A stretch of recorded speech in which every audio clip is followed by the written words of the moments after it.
Hello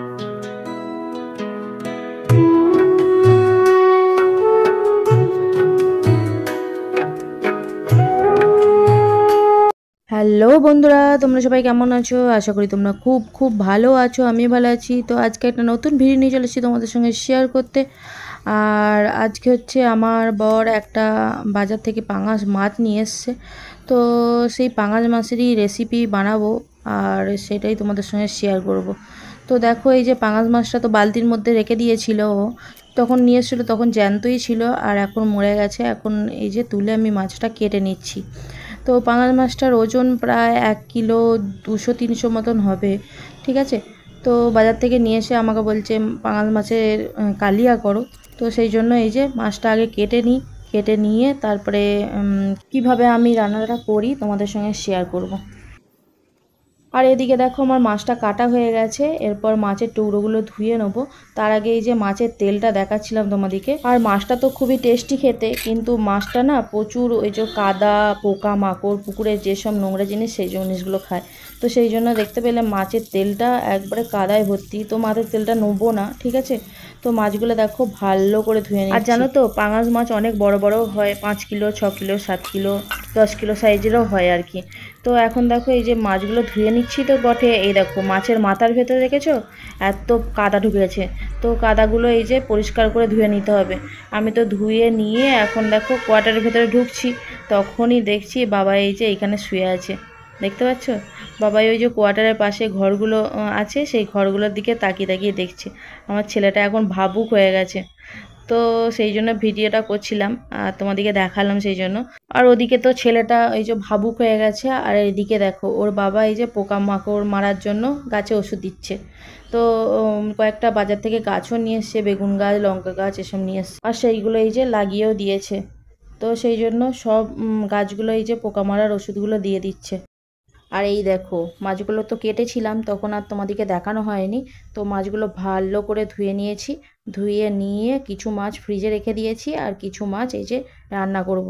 তো মাছগুলো আগে নুনটা মাখিয়ে নিচ্ছি, আর এই যে মাছের তেলটা বেরিয়েছে দেখলে ছিলাম। আর এখন দেখো এই যে কড়ার মধ্যে তেলটা দিয়ে দিচ্ছি, দিয়ে এবার মাছগুলো সব আস্তে আস্তে ভেজে নেবো। আর মাছগুলো ভাজার সময় কিন্তু তেলটা প্রচুর ছিটকে ছিটকে আসে। সেই জন্য দেখো আমি ঢাকা দিয়ে দিয়ে ভাজছি, যাতে তেল ছিটকে না আসে।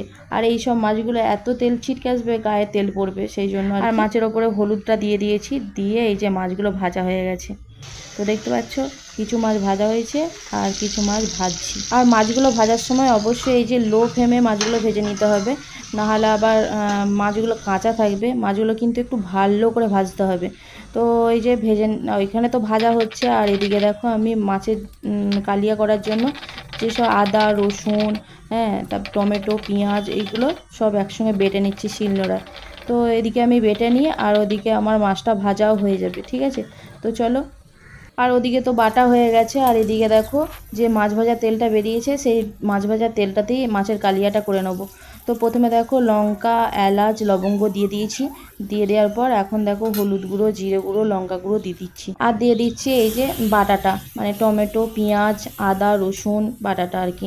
তো একসঙ্গে দিয়ে এই যে নাড়িয়ে নিচ্ছি। আর আমি কিন্তু এই যে তেলের মধ্যে হলুদ গুঁড়ো, লঙ্কা গুঁড়ো, জিরে গুঁড়ো দেওয়ার কারণ হচ্ছে একটু কালারটা হওয়ার জন্য, সেই জন্য দিয়েছি। আর এখন দিয়ে দিচ্ছি এই যে কাশ্মীরি লঙ্কা। কাশ্মীরি লঙ্কাটা দেওয়ার কারণ হচ্ছে আরও কালারটা যাতে ভালো হয় সেই জন্য। আর দেখো ভালো করে মশলাটা ভেজে নিচ্ছি।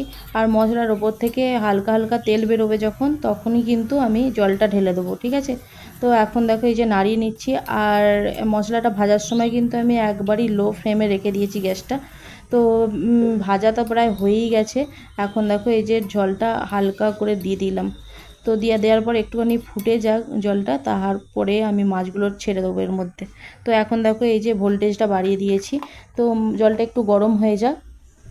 আর জলটা তো এদিকে ফুটে গেছে, আর গ্যাসে দেখো আমি নবটা ঘুরিয়ে দিয়েছি, একবারে লো ফ্লেমে রেখে দিয়েছি। রেখে দেওয়ার পর এই যে ভেজে রাখা মাছগুলো সব একটা একটা করে দিয়ে দিচ্ছি। আর আমরা তো দুজনে খাবো সেই জন্য 4টে মাছ দিচ্ছি, ঠিক আছে।